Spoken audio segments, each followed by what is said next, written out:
বিষ্ণু বলেন লা ইয়াজালু লিসানুকা রাতাবান মিন যিকরিল্লাহ, সবসময় আল্লাহর স্মরণ দিয়ে জিকির দিয়ে জিহ্বাটাকে সিদ্ধ রাখো। আর শয়তান জাসিমুন আলা কলবি ইবনে আদম, শয়তান বনি আদমের কলবে কঞ্চি মেরে বসে থাকে। ফাইদা যাকারা আল্লাহ খালাসা, মানুষ যখন আল্লাহর স্মরণ করে জিকির করে শয়তান দৌড়ে পালায়। ওয়াইদা গাফালা ওয়াসওয়াসা, যখনই বনি আদম গাফিল হয় তখনই শয়তান তার হৃদয়ে ওয়াসওয়াসা দেয়। এজন্য বিপদে পড়লে ইন্না লিল্লাহ, নিজের সব গোপন করার পরে, নিজের রোল প্লে করার পরে নিজেকে আমরা কি বলে চোখে দিব? সবাই বলেন, সবাই বলতে হবে আর জোরে বলে, মনে থাকবে। বিপদে পড়লে প্রথমে ইন্না লিল্লাহ, এরপরে নিজেকে যখন চোখে দিব তখন হাসবুনাল্লাহ। এরপরে কঠিন বিপদে যখন বিশ্ব বিপদে তখন কি করতেন? এমন বিপদ মাঝে মাঝে হয় না, দেয়ালে পিঠ থেকে যায়, চোখে মুখে অন্ধকার, কি করবো দিশা খুঁজে পাই না, এরকম হয় কখনো? আপনাদের হয়? হয় না? তো জান্নাতে আছেন আপনারা, হয় হয় এরকম হয়েছে না যে দেয়ালে পিঠ থেকে গেছে, চোখে মুখে অন্ধকার, ওই যাবো, কি করবো, বাঁচানোর কেউ না, এরকম হয়েছে কখনো আপনাদের? যদি হয় তাইলে এটা সলিউশন বলবো, না হইলে তো এগুলো করে লাভ নেই। হয় হয় হয়, বিশ্বনবী এরকম কঠিন বিপদে পড়েছেন জীবনে কিছু কিছু মুহূর্তে, ওই মুহূর্তে বিশ্বনবী স্পেশাল দুইটা দোয়া পড়তেন। এই দোয়াগুলো আপনাদেরকে জানিয়ে দেয়। বিশ্বনবী বলেন, কঠিনতম বিপদে যখন পড়বা, দেয়াল পিঠ থেকে যায়, যখন অন্ধকার বাঁচার কোন উপায় নাই, তখন পড়বা লা ইলাহা ইল্লা আনতা সুবহানাকা ইন্নী কুনতু মিনাজ জালিমিন। আল্লাহ, তুমি ছাড়া কোনো ইলাহ নাই, তুমি পবিত্র, নিশ্চয় আমি জালিমদের অন্তর্ভুক্ত। সুবহানাল্লাহ বলেন। এই দোয়া সাইয়েদনা ইউনূস আলাইহিস সালাম পড়েছিলেন যখন মাছের পেটে ছিলেন। কিসের পেটে? এবং অনেক মুফাসসিরিন ইকরাম বলেছেন, অনেক আহলুল ইলমরা বলেছেন, এটা হচ্ছে ইসরা আযম। ইসরা আযম এমন দোয়া যেটা দিয়ে দোয়া করলে আল্লাহ দোয়া কবুল করে। কিন্তু এটা কোনটা, এটা নিয়ে ইখতিলাফ আছে। কোন কোন আহলুল ইলম বলেন লা ইলাহা ইল্লা আনতা সুবহানাকা ইন্নী কুনতু মিনাজ জালিমিন, এটা হচ্ছে ইসরা আযম। সাইয়েদনা ইউনূস আলাইহিস সালাম পড়েছেন, আপনারা পড়েননি? তোমরা বলে পড়েন না? আমাদের এলাকায় তো এটা খুব, এটার উপর ব্যাপক আমল আছে। পটুয়াখালীতে কি অবস্থা বলেন? পড়েন পড়েন পড়েন পড়েন।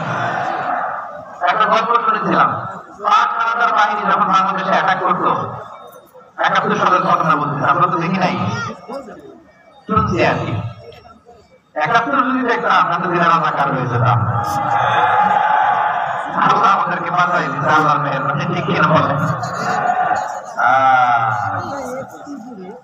মন মতো হইলে মুক্তিযোদ্ধা, মন মতো না হইলে রাজাকার।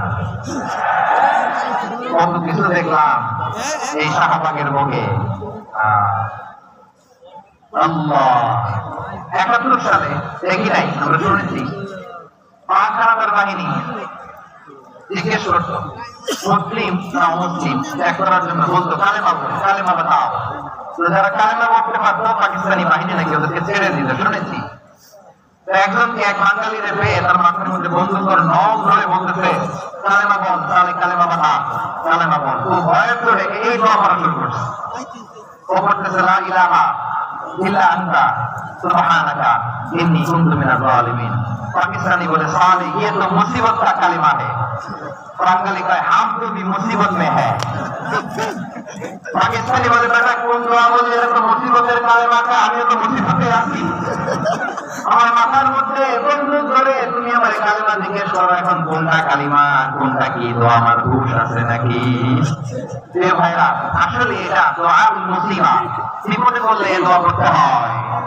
লা ইলাহা ইল্লা আনতা সুবহানাকা ইন্নী কুনতু মিনাজ জালিমিন। এটা পড়বেন আপনারা? এই দোয়া পড়ে সাইয়েদনা ইউনূস আলাইহিস সালাম মাছের পেট থেকে রক্ষা পেয়েছিলেন। রক্ষা করেছিল কে?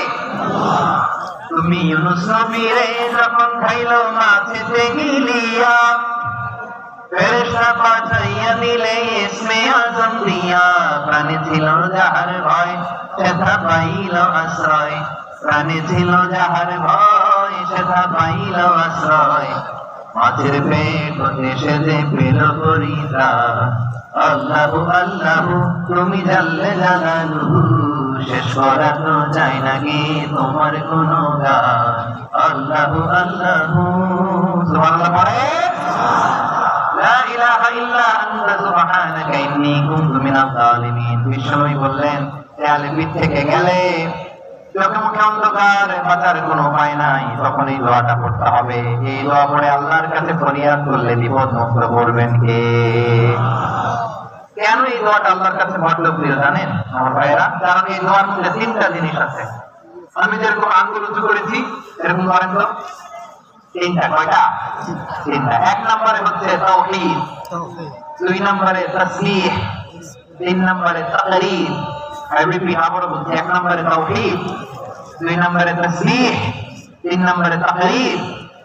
এই দোয়াটা আল্লাহর কাছে এত পছন্দনীয় কারণ এই দোয়ার প্রথম অংশে আছে তাওহীদ, আল্লাহর একত্ববাদের ঘোষণা। লা ইলাহা ইল্লা আনতা, ও আল্লাহ আপনি ছাড়া কোনো ইলাহ নাই, উপাস্য নাই। এই কথা বললে আল্লাহ বড্ড খুশি হয়ে যায়। সুবহানাল্লাহ পড়েন। এই দোয়ার দ্বিতীয় অংশে আছে তাসবিহ, মানে আল্লাহর প্রশংসা, প্রশংসাসূচক বাণী। সুবহানাক সুবহানাক সুবহানাক, ও আল্লাহ আমি আপনার পবিত্রতা ঘোষণা করছি। সুবহানাক, এই কথা শুনলে আল্লাহ খুশি হয়ে যায়। সুবহানাল্লাহ পড়েন। এই দোয়ার তৃতীয় অংশে আছে তাকরীর। তাকরীর মানে পাপের স্বীকৃতি। তাকরীর মানে কি? তাকরীর মানে পাপের স্বীকৃতি। এই দোয়ার তৃতীয় অংশে আছে ইন্নী কুনতু মিনাজ জালিমিন, ও আল্লাহ আমি জালিমদের অন্তর্ভুক্ত। আল্লাহ আল্লাহ আমি জালিম, আল্লাহ আমি ভুল করেছি, অন্যায় করেছি, আল্লাহ আমি জালিমদের অন্তর্ভুক্ত। এই পাপের স্বীকৃতি, অ্যাকনলেজমেন্ট আল্লাহ বড় পছন্দ করে। যখন আল্লাহর কাছে আপনি ছোট হবেন, ছোট হতে হতে যত ছোট হবে ওই দৃশ্যটা দেখতে আল্লাহ বড় পছন্দ করে। সুবহানাল্লাহ বলেন।